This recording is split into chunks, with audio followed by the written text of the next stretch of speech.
No se preocupen.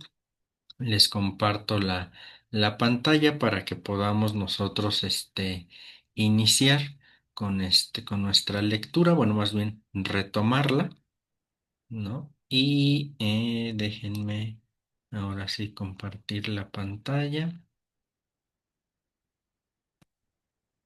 Muy bien. Vamos a ponernos en la presencia de Dios para iniciar con nuestra lectura. En el nombre del Padre, del Hijo y del Espíritu Santo. Amén. Te damos gracias, Señor, dador de vida, fuente de espíritu, por tenernos aquí reunidos. Te pedimos derrames tu Espíritu Santo sobre cada uno de nosotros, Señor, para que ilumines no solo nuestra inteligencia, sino también nuestro corazón, para que todo lo que aquí podamos aprender lo llevemos también a la práctica en el seguimiento de Jesucristo. María, trono de sabiduría, ruega por nosotros. En el nombre del Padre, del Hijo y del Espíritu Santo. Amén. Amén. Muy bien, vamos a retomar. Vamos a este punto 3, las expectativas mesiánicas en tiempos de Jesús. Está este apartadito y luego les digo ya a modo de conclusión, que en realidad nos falta muy poquito, ¿no? Para culminar con esta lectura. Pero bueno, vamos primero. Expectativas mesiánicas en tiempos de Jesús. ¿Quién puede iniciar la lectura? Yo, Iván, Adelante. Bueno, expectativas mesiánicas en tiempos de Jesús. En las páginas anteriores hemos querido presentar de manera sucinta y esquemática algunas de las maneras que la esperanza mesiánica adoptó en Israel y las condiciones de su producción. Al revisar las diferentes concepciones mesiánicas judías, debe quedar claro que la aparición de una nueva corriente mesiánica no implica, ni mucho menos, la desaparición de las corrientes anteriores. Una forma de mesianismo que en algún momento histórico pueda perder prestigio y presencia en la versión religiosa judía puede reaparecer en otro momento histórico con relativa fuerza. Además, una nueva corriente mesiánica puede incluir elementos o rasgos de corrientes anteriores compatibles con la nueva concepción y descartar otros que sean entendidos como no compatibles con ella. De manera que no es consecuente pensar en la existencia paralela ni cronológicamente sucesiva de las diversas concepciones religiosas, en este caso mesiánicas. Debemos pensar en un constante proceso de producción religiosa que va combinando los elementos de la tradición de manera creativa en consonancia con la experiencia de la fe de los diferentes sectores sociales en condiciones históricas cambiantes. El seguimiento del desarrollo del mesianismo en Israel permite captar esta dinámica. Ahora reflexionaremos brevemente acerca de las formas de expectación mesiánica en tiempos de Jesús. La importancia de este punto y los anteriores es permitirnos captar con mayor claridad el trabajo teológico de los escritores de los evangelios, poder comprender la tradición en la que se fundamentan y el trabajo de reinterpretar creativa con respecto a dicha tradición o tradiciones. De manera general, se puede decir que las diferentes concepciones mesiánicas que hemos venido rastreando en la historia de Israel se encuentran presentes en la mentalidad religiosa judía en tiempos de Jesús. Sin embargo, estas concepciones no existían con igual grado de extensión y profundidad. Algunas de ellas parecen haber tenido mayor presencia en la fe judía y en la forma de manifestar la esperanza en el reino de Dios. Dos de las corrientes mesiánicas anteriores parecen ser dominantes en tiempos de Jesús: el mesianismo davídico y el mesianismo profético. Entre estas dos, la corriente mesiánica davídica o real parece haber tenido mayor preponderancia. La esperanza en un Mesías de corte davídico era mantenida por los fariseos y celotas, aunque con rasgos diferentes entre ellos. Los celotas entendían como una necesidad la acción armada directa en contra de los romanos, no así los fariseos, que habían entrado en una situación de coexistencia pacífica con el poder de Roma. En todo caso, la esperanza en un Mesías davídico era la más extendida a nivel popular, pues hay que recordar la vigencia de las concepciones fariseas en dichos sectores. En diferentes ocasiones en los evangelios, Jesús es llamado Hijo de David, el Mesías de la descendencia de David, por el pueblo o alguna persona en particular, generalmente de extracción popular. Esto no quiere decir que Jesús entendiese su misión dentro de las categorías del mesianismo davídico, ni tampoco los evangelistas, pero sí quiere decir que en amplios sectores populares, incluidos los mismos discípulos, Jesús parece haber despertado esta expectativa. Por otra parte, aparece también en los evangelios un buen número de textos en los que Jesús es llamado profeta.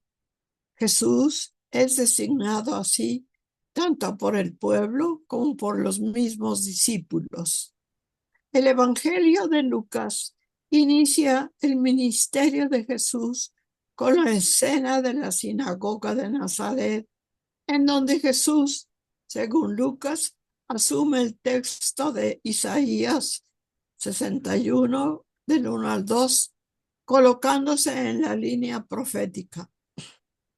Jesús es presentado por Lucas de esta escena como Mesías profeta.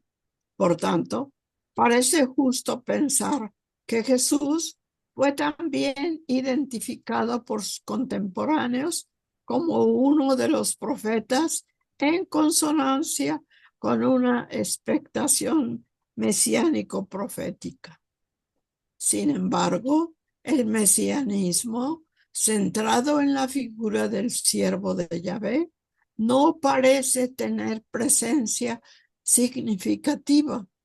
El mesianismo de corte sacerdotal permanecía relegado a las comunidades de Qumran, y el del Hijo del Hombre parece ser una tradición con respecto a las corrientes antes desarrolladas.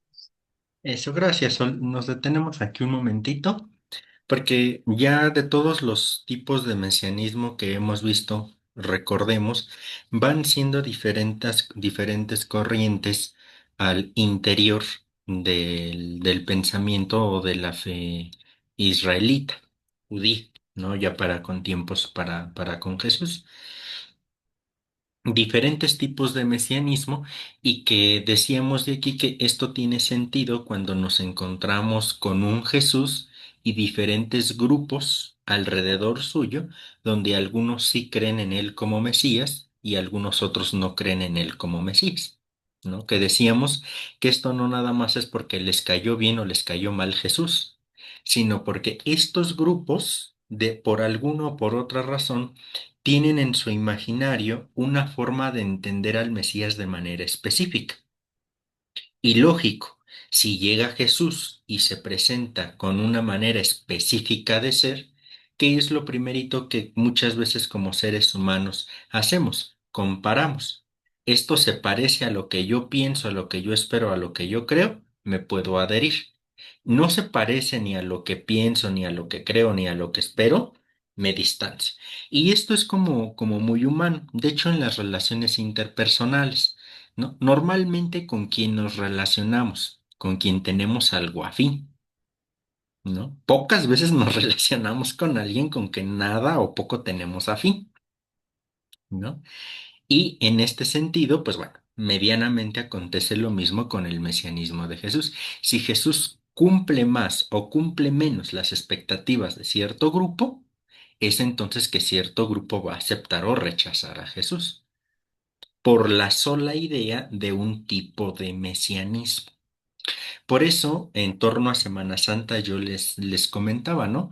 Estos grupos, pues sí, este grupo de personas en general que recibe a Jesús triunfante a la entrada de Jerusalén, ¿no? Seguramente eran quienes lo habían captado ya como el Mesías, por lo menos como un profeta grande, atendiendo al mesianismo profético, ¿no? Y quienes decían, en él parece que sí está el Mesías. Parece que es alguien que sí nos va a traer algo nuevo. Y ahí estaba, podríamos decirlo así, el grupo de Jesús, los partidarios de Jesús. Y por eso, cuando después en el juicio nos encontramos a un tumulto que prefiere a Barrabás en lugar de a Jesús, no es simplemente que sean hipócritas los que gritaron en la entrada a Jerusalén y luego sean los mismos los que gritaron que preferían a Barrabás, ¿no? Posiblemente sí, porque también sabemos que a veces los humanos nos movemos en función de lo que me trae más bien a mí, ¿no? Ciertamente. Pero otra de las razones y que parece más fuerte en todo esto es que quienes gritaron a favor de Jesús eran los partidarios de Jesús en la entrada a Jerusalén. Y quienes prefirieron a Barrabás eran los contrarios a Jesús o simplemente los que no entendían a Jesús como Mesías, como enviado. Y entonces ahí vemos de manera inmediata cómo hay dos grupos, unos a favor de Jesús, otros en contra de Jesús y seguramente un tercer grupo, los indiferentes, ¿no? Los que pues ni fu ni fa. Pero estos tres que están ahí y que les digo, mucho va a ir dependiendo de qué idea se vaya teniendo de mesianismo.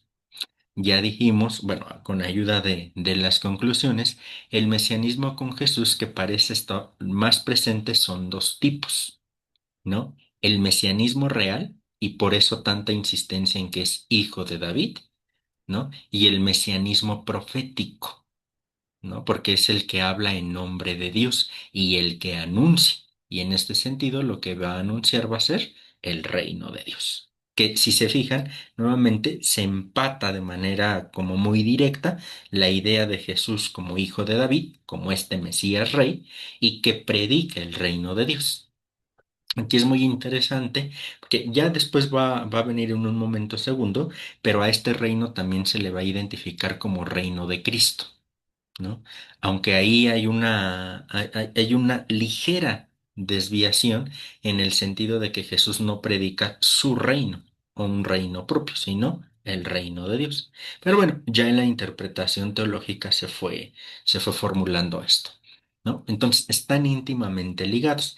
Y luego de ahí el reino o el rey de corte sacerdotal, decíamos, muy poco se ocupa con Jesús y que de hecho el único relato neotestamentario canónico que pone a Jesús como sacerdote, pues es la carta a los hebreos.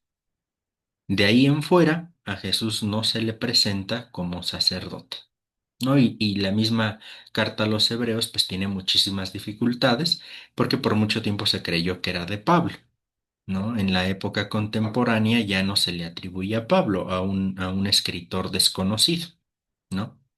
Como sea, se le asume como sacerdote, se le rescata esa dimensión, digámoslo así, aunque es menos evidente en los relatos evangélicos, ¿no?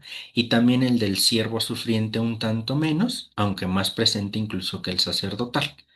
En fin, ahí están las dimensiones que se van presentando sobre este mesianismo, ¿no? Que también les decía la semana pasada, no recuerdo si fue la semana pasada o la antepasada, creo, ¿no? La idea del ser sacerdote, ser profeta y ser rey, que estas tres características o tres maneras de ser, ¿no? Las tenemos nosotros también desde el bautismo. ¿No? Y entonces, en función de eso también tendríamos que ir viendo.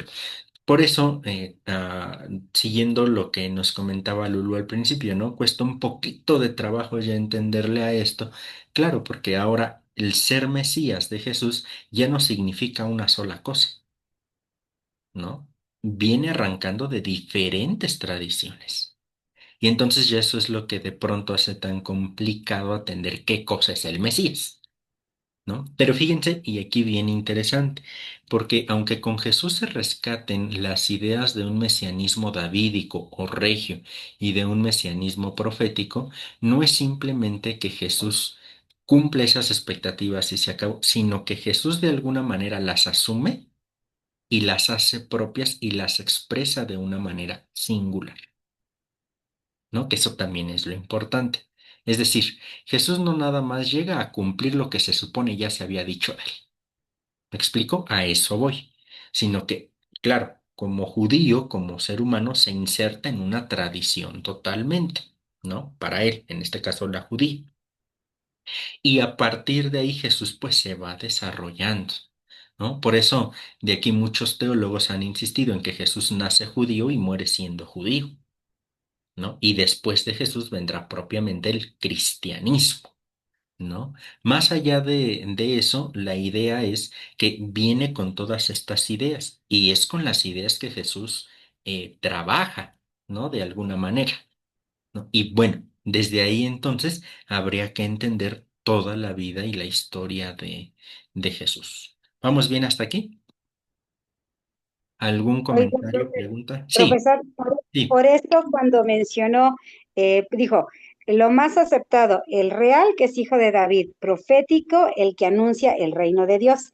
Luego será reino de Cristo. Por eso dice, nace judío, muere judío y después vendrá el cristianismo. O sea, ¿eso se relaciona con esa frase? Sí, exactamente, porque recuerden lo que ya habíamos dicho, ¿no? Cristo es sinónimo en otro idioma, pero sinónimo o Sí, traducción, ¿no? Cristo de Mesías y Mesías de ungido, ujú. ¿no? Ok, Entonces, ajá, exacto. Entonces acuérdense también que después de la resurrección es donde a Jesús se le reconoce estrictamente como el Cristo, Mesías, ungido. ¿No? Acuérdense, la resurrección es el parteaguas de todo. Sin la resurrección, quizá en el mejor de los casos Jesús hubiera quedado como un gran profeta. Quizá, ¿verdad? Pero hasta ahí, la resurrección es la que viene a releer todo eso. Y entonces por eso después de la resurrección nos encontramos ya con que se habla de pronto de más de Cristo que de Jesús, atendiendo más a la dimensión divina que a la humana. ¿No? Aunque el mismo título Jesucristo intenta presentar la dimensión tanto humana como divina. Bueno, la naturaleza humana como la divina, ¿no? Pero sí, sí tendría que ver con ello. ok. Muchas gracias. Con gusto. Gabriel, te escuchamos. Gracias, buenas noches. Buenas Es noches. con relación al último punto que se estaba tratando sobre el mesianismo sacerdotal, considerando a María de la casta sacerdotal de Aarón, siendo prima de Isabel y ella esposa de Zacarías.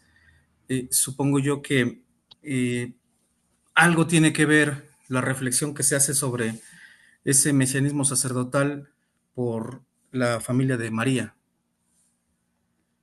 Sí, digo, lo comentaba también hace 15 días o hace 8, no recuerdo, que de alguna manera aquí en función de esto también tienen mucha valía las famosas genealogías de Jesús que vienen en los evangelios, ¿no? Que no nada más están puestas ahí como para ocupar espacio, ¿no? Sino que justamente lo que intentan esas genealogías es esto, rastrear el nacimiento de Jesús, bueno, los antecedentes de Jesús, sus antepasados, hasta David, prioritariamente. ¿No? Y entonces, evidentemente, ahí estaría esto, ¿no? Justo. Muy bien, Gracias. con gusto. Pues, si les parece, le comparto pantalla y pasamos ahora a este ya es como nuestro último apartado, a modo de conclusión.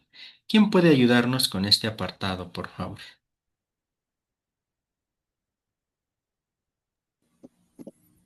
A mí me gustaría leer, Adelante, por favor. a modo de conclusión, a partir de esta breve reseña de algunas de las principales corrientes mesiánicas surgidas a través de la historia de Israel, parece quedar claro cómo este pueblo, en condiciones de explotación de los más pobres o de desgracia nacional, logró extraer de su experiencia de fe en Yahvé la fuerza suficiente para la denuncia de las condiciones de su presente histórico como contrapuestas a los designios de Dios y el anuncio de un futuro de justicia fundado en ese mismo Dios que había actuado liberadoramente en su historia. La esperanza judía expresada en su forma específica, el mesianismo, es siempre respuesta a las carencias de su presente. El presente desgraciado permite a Israel la experiencia de contraste que le lleva constantemente a formular nuevas utopías que mueven a la esperanza en un futuro diferente, cuya posibilidad se fundamenta en la fidelidad de Dios. Al mismo tiempo, las nuevas expresiones mesiánicas conectan con el pasado como afirmación, negación o idealización de anteriores modalidades mesiánicas. En este sentido, parece observarse un cierto proceso de cualificación en el desarrollo del mesianismo. Pareciera como si los mismos procesos históricos se constituyeran en condición de posibilidad de purificación de la esperanza de un pueblo, que tercamente afirma su confianza en el futuro al entenderlo como futuro de Dios. Así, el mesianismo real estuvo conectado, en principio, con el llamado ideal de realeza, es decir, con la espera de un rey histórico que gobernara según Yahvé, en justicia y equidad. El núcleo de la esperanza lo constituía la reposición de la justicia y el derecho internos. Posteriormente, a raíz de la deportación, se conjugarán en la idea de la restauración, la vuelta a la tierra, la reposición de Israel como nación grande y poderosa, y la instauración de la justicia y el derecho internos. En definitiva, el monárquico es un mesianismo centrado en la idea de restauración y en la figura individual del Mesías. En esta corriente se produce una afirmación e idealización del pasado. Es por esta razón por la que el futuro puede ser afirmado como restauración de ese pasado idealizado. Las corrientes sacerdotal y profética del tiempo del exilio también parecen ancladas inicialmente en una concepción individual y restauradora de mesianismo. La corriente parece haber permanecido en esta visión centrada en la reconstrucción del templo y en la purificación cultural como símbolos que expresaban la restauración. En el caso de la corriente profética, sin embargo, parecen ocurrir cambios significativos en la visión del mesianismo. Primero, su rechazo franco del mesianismo real. El profeta realizará su misión con la fuerza de su palabra y no a través del poder monárquico. Segundo, en su proceso de escatologización, la idea de restauración parece ir dando paso a una visión del futuro como realidad novedosa y original. El futuro, más que restauración del pasado, es entendido como recreación novedosa de Dios. En la práctica, parece darse un cierto distanciamiento crítico con respecto al pasado monárquico y no parece cimentar su esperanza en una vuelta al mismo. Más bien, Esta corriente parece conectarse con las gestas liberadoras del Éxodo y colocar su esperanza en una nueva actuación salvífica de Dios al estilo de esa experiencia fundante. Por lo mismo, la simbolización de esta esperanza es un personaje individual como Moisés. En las figuras del siervo del Deutero Isaías y del Hijo del Hombre, se observan también transformaciones significativas con respecto a las anteriores corrientes mesiánicas. En ambos casos, la idea de restauración tiende a palidecer. El futuro, como en el caso de la corriente profética, es entendido como recreación novedosa de Dios en un tiempo escatológico.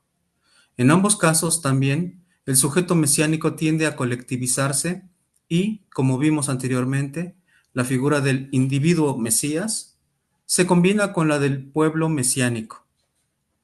En el caso de la figura del siervo, irrumpe la idea del sufrimiento del Mesías como consecuencia de su misión histórica. Esta idea es absolutamente novedosa e incompatible con las anteriores concepciones mesiánicas. En la figura del Hijo del Hombre, el mesianismo se presenta dentro de la concepción apocalíptica y cobra vigencia o hace presente la esperanza en la resurrección de los muertos. Si bien podrían señalarse conexiones con el pasado de Israel, es indiscutible que el rasgo central de la concepción mesiánica apocalíptica es la novedad absoluta inaugurada por Dios. De todas maneras, las diversas modalidades del mesianismo en Israel tienen en común ese telón de fondo utópico esperanzador fundado en Yahvé. La formulación histórica de los diferentes tipos de mesianismo es una manera concreta de vivir a ese Dios como absoluto, cuya promesa es siempre mayor que las realizaciones y o fracasos históricos. Al mismo tiempo es una afirmación en los hechos de la capacidad de socavamiento crítico que esa fe en Yahvé, Dios liberador, es capaz de generar con respecto a esas mismas concretizaciones históricas. La comunidad cristiana que lee, interpreta la experiencia histórica de Jesús es portadora de esa misma utopía esperanzadora, pero releída, redimensionada, de manera novedosa e historizada por el reconocimiento de Jesús, el profeta Galileo, como el único Mesías de Dios. Sepa pues con certeza toda la casa de Israel que Dios ha constituido Señor y Cristo a este Jesús a quien vosotros habéis crucificado. Gracias, Gabriel. Fíjense que esta cita, ¿cómo lo va a ir resumiendo? Sepan pues con certeza toda la casa de Israel, está hablando a todos, ¿no? Que se ha constituido que Dios ha constituido, primera instancia, Señor, ¿no? Acuérdense que el título Señor en este contexto es únicamente dado a la divinidad o a Dios. Entonces, fíjense aquí, ha sido constituido Señor y Cristo. ¿Qué nos está diciendo en esto? Que ha sido constituido Dios, segunda persona, diremos nosotros después, bajo nuestro dogma trinitario, ha sido constituido como Dios, segunda persona de la Trinidad, digo, y como Cristo, como ese Mesías, como ese enviado por parte de Dios. Ahora, acuérdense, bueno, esta idea de lo constituido no quiere decir llanamente que hasta ese momento es que se hizo Dios o se hizo Cristo. No. Acuérdense que aquí cuando decimos que Dios lo ha constituido, es una forma de decir, en este momento se ha dado a entender, o los hombres de su generación han entendido que este Jesús es Señor y Cristo. ¿Sale? Y luego, si lo releemos, por ejemplo, desde el Evangelio de San Juan, pues ahí ya nos encontraremos en su famoso prólogo, ¿no? La palabra estaba con Dios, era Dios desde el principio, la eternidad, etcétera, etcétera. Y entonces esto nos lleva a entender que esta constitución no significa que hasta este momento lo hizo Hijo, lo hizo Dios. Ahí hay que tener cuidado porque esta es una de las primeras herejías del cristianismo que se le llama adopcionismo, creer que a Jesús se le adoptó como hijo de Dios en el bautismo. y con ello se dice con Arrio, ¿no? Arrio va a ser el que va a decir que hasta ese momento solo y se va a hablar de un adopcionismo y que por tanto Cristo es una criatura, la más bella y perfecta de todas, pero una criatura. Bueno, ahí hay un error porque es hijo desde toda la eternidad. Solo que esta forma de decir que ha quedado constituido como Señor y Cristo es una forma de decirlo, ha manifestado públicamente lo que de por sí ya era.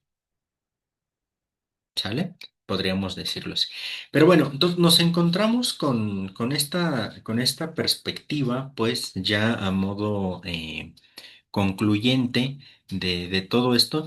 Y pues vemos que en realidad con Jesús, si bien podemos asistir a varias formas de entender el mesianismo, vemos también que con Jesús hay varias formas específicas de captarlo, o mejor dicho, que los discípulos captaron en la persona de Jesús, ¿no? Las dos principales, la del profeta y la del rey.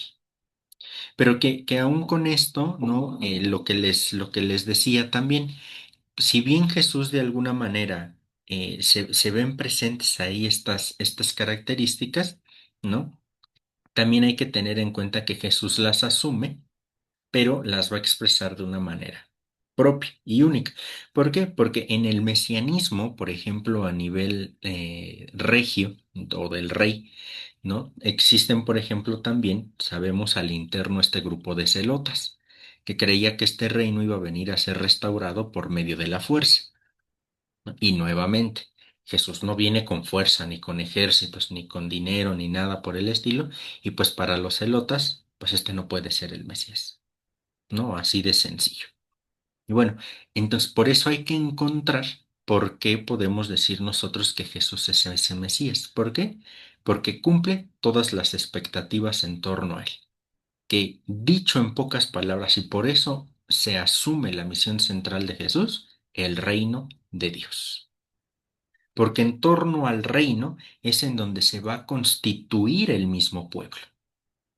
¿No? Se va a entender a sí mismo y desde ahí va a ir captando todo lo demás. Esa es la misión central de Jesús, el reino de Dios.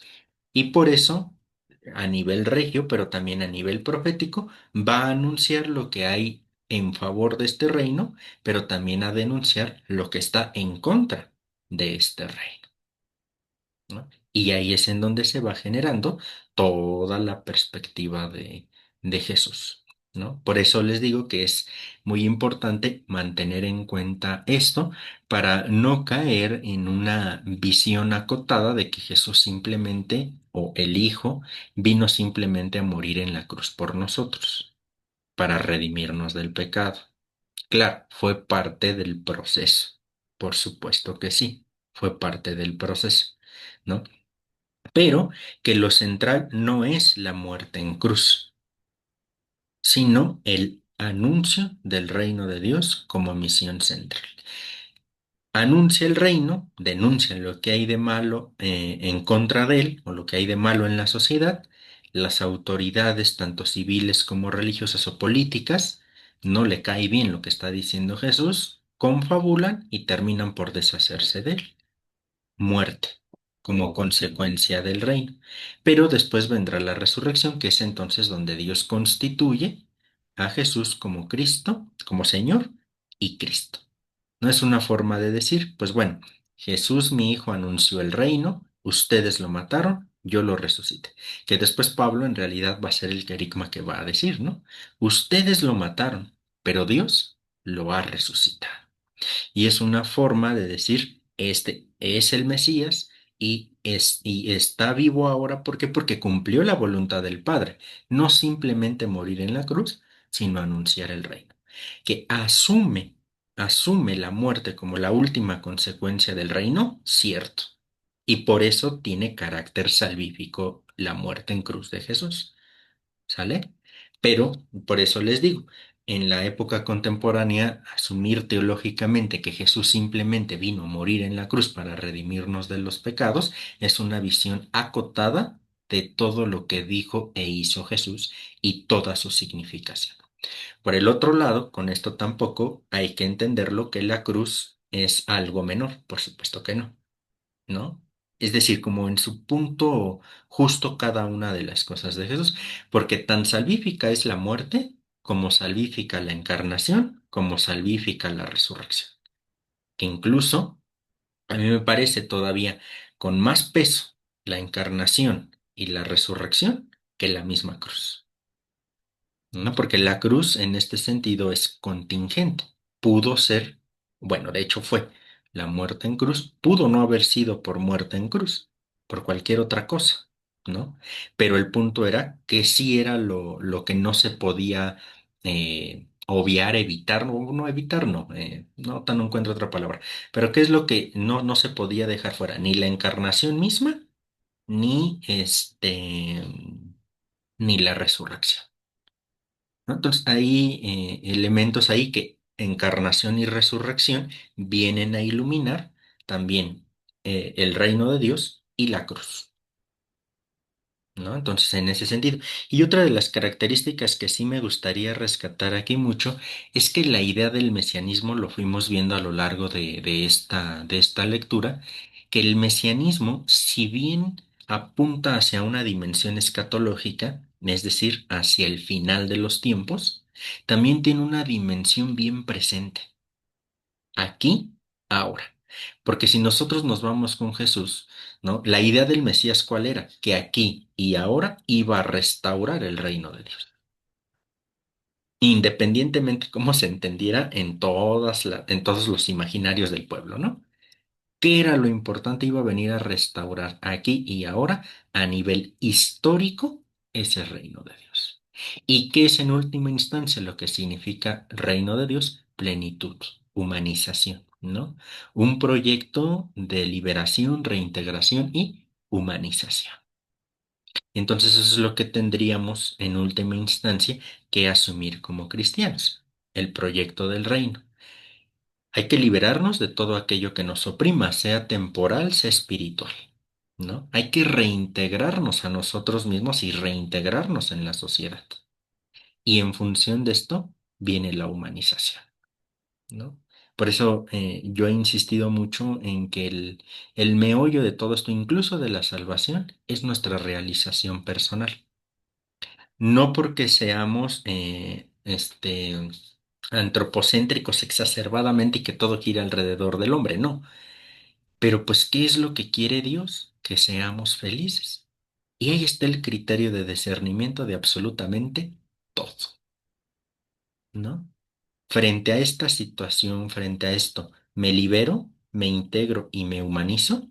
Sí, es parte del proyecto del reino.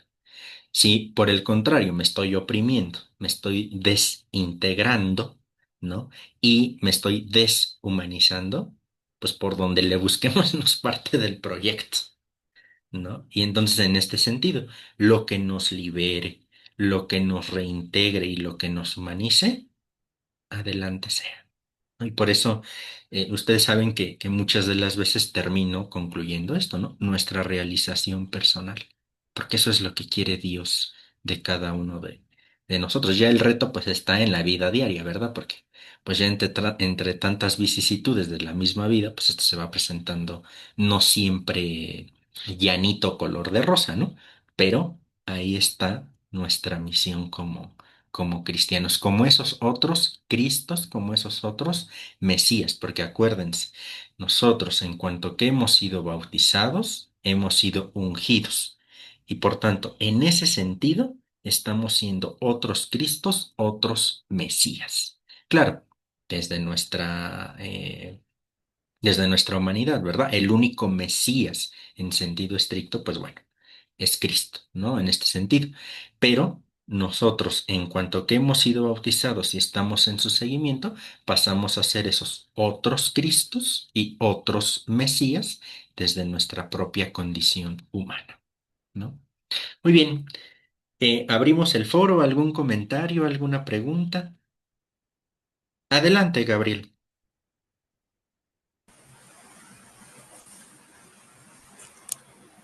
Sí, gracias. Aquí quisiera decir nada más, acotando el comentario sobre lo que mencionabas, eh, sobre la cruz, la resurrección y el nacimiento. Eh, yo diría, aprovechando ese comentario, que la cruz no era camino obligado para el proyecto, que es creo que lo que estabas tratando de decirnos. Pudo haber sido de otro modo, pero así fue la voluntad de Dios, así la asumió Jesús y, y me parece que queda bastante claro que fue una enseñanza muy clara de parte de Jesús hacia nosotros, tal como lo menciona Santo Tomás de Aquino y que uno de los padres de la Universidad Pontificia, el padre Castillo de Oaxaca, decía que era muy su decir, no era necesario el camino de la cruz, él nos pudo haber salvado de otro modo, pero ese fue el que decidió para nosotros y con ello nos dejó una enseñanza. Y otra cosa es quiero comentar sobre el mesianismo profético, que según esa parte que me acaba de tocar leer, me hace recordar unos textos que en algún tiempo leí sobre cómo los profetas se tenían que dar eh, a conocer a través de su palabra, que a veces no se cumplía de manera inmediata, a diferencia del rey y del sacerdote que eran ungidos.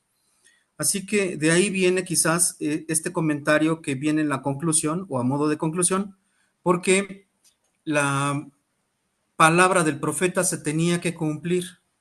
Y me recuerda a Elías con los 450 en aquella mañana, tarde que están bailándole a sus dioses y no se aparecen y Elías se burla de ellos y al final de la tarde el Señor se hace presente.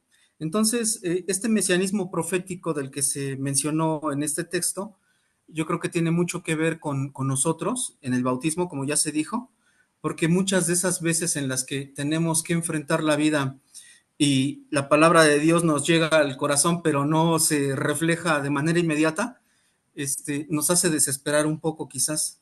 Y ante una situación crítica como la salud o alguna otra, eh, la desesperación puede ser mayor. Entonces, a propósito de este comentario último que decías, a veces la vida no se presta como para que nosotros podamos creer que Dios ha tenido ese camino para cada uno de nosotros y lo que nos queda es esa palabra del Espíritu Santo que nos va a llegar en el momento necesario para que podamos continuar tal como lo hicieron los discípulos cuando estaban miedosos, que también se comentó la semana pasada y antepasada, y que de alguna manera nos tiene que recordar que muchas veces en nuestra vida tenemos miedo y que hace falta ese empujoncito, esa presencia de Jesús que nos dice, aquí estoy, mete tu dedo en mis manos y la mano en el costado.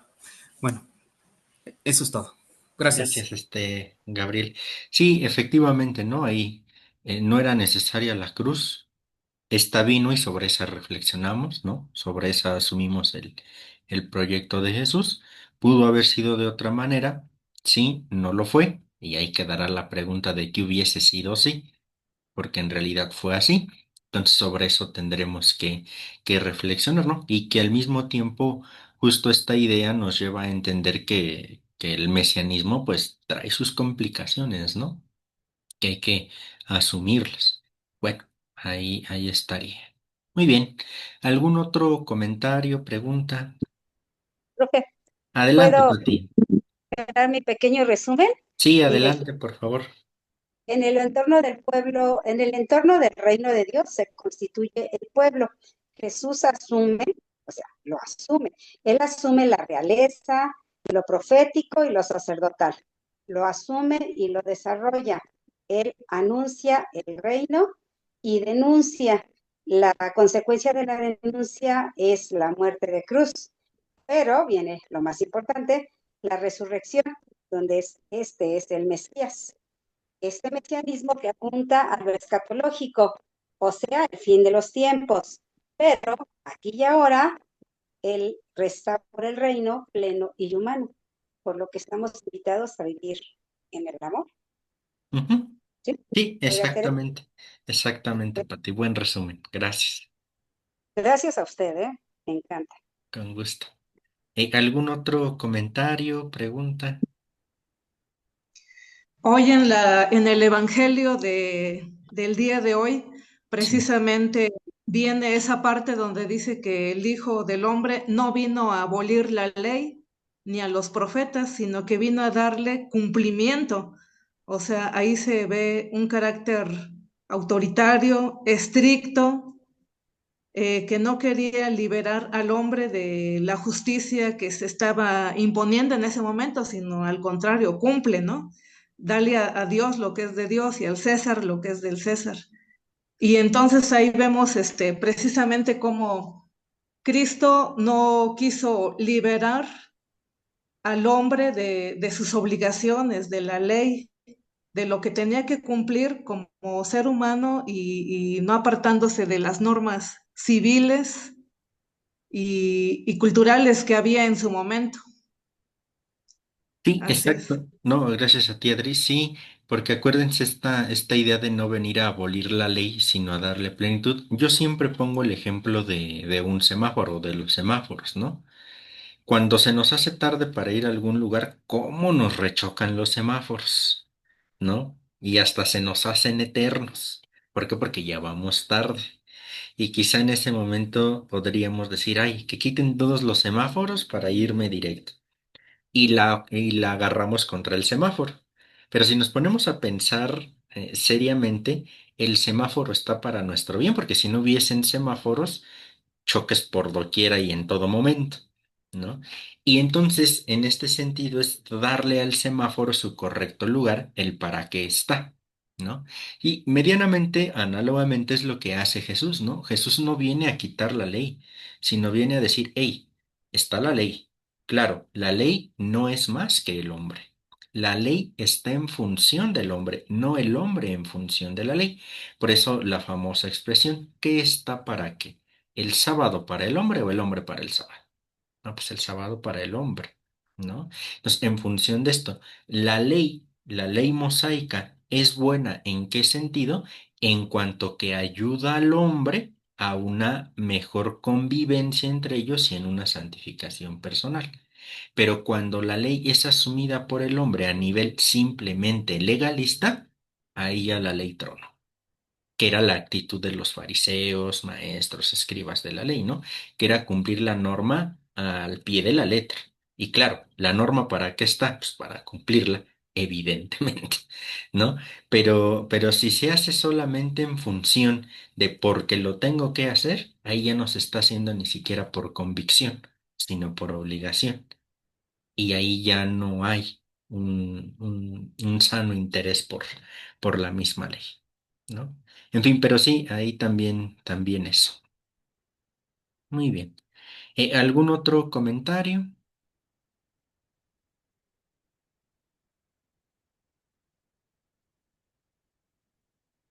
Lupita, no sé si... No, creo que no.